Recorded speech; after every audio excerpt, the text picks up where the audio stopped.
These automatic functions that I'm talking about are very stubborn and they're very strong. Anybody have a kid who tried to hold their breath to prove a point to you? I have a very stubborn son, and he did it when he was a child. Eventually, the body takes over, doesn't it? It won't allow you to hold your breath until you do damage. It might eventually cause you to pass out if you have a very determined child.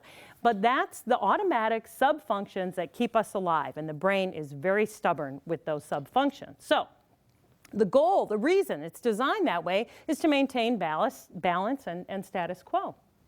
These set points exist in all kinds of things in the human body: our heart rate, our respiratory rate, a lot of autonomic functions that occur to keep us healthy and working the way we want to. But anybody here ever try to lose weight or gain weight for that matter? I am on a constant struggle with weight change, and I have come to understand what it is about weight that's so difficult. Your body has a set point when it comes to your weight. It tells you this is what I want to have happen and controls your drive for hunger and appetite. Did you know as soon as you start to reduce the amount of calories that you intake, your body goes into shutdown mode? In recent studies, it shows that up to 45% of the metabolism can be turned off simply by you reducing your caloric intake.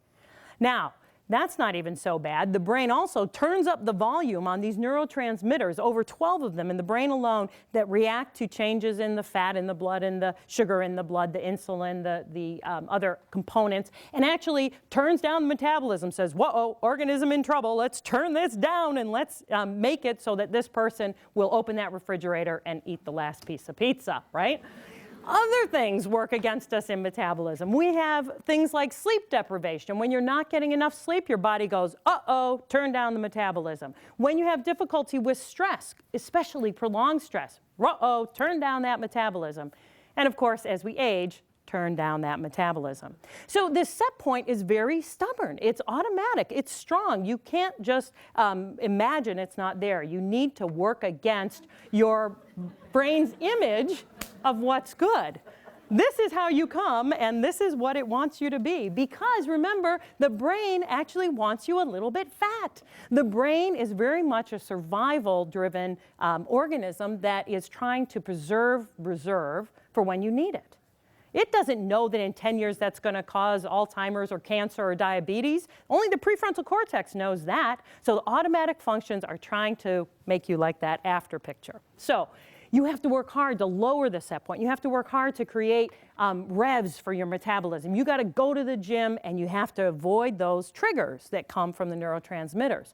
Now, those triggers are interesting because they are what you would learn today if you went to a exercise or a diet clinic. They would tell you, get out there and exercise 20, 30 minutes a day. They would tell you to eat small meals, right? Frequently, every 2 to 3 hours if possible. To eat mindfully, to think about your food, and to make sure you get enough sleep. If you're not sleeping enough, you won't lose weight no matter what your calorie intake is because of the action of these neurotransmitters. So we know these set points exist, but what you should read in this slide is the hopefulness of mind over set points. Your mindset can change the set points. Now, we know this is true in weight control, but we also are using it to help with the emotions of pleasure and fear.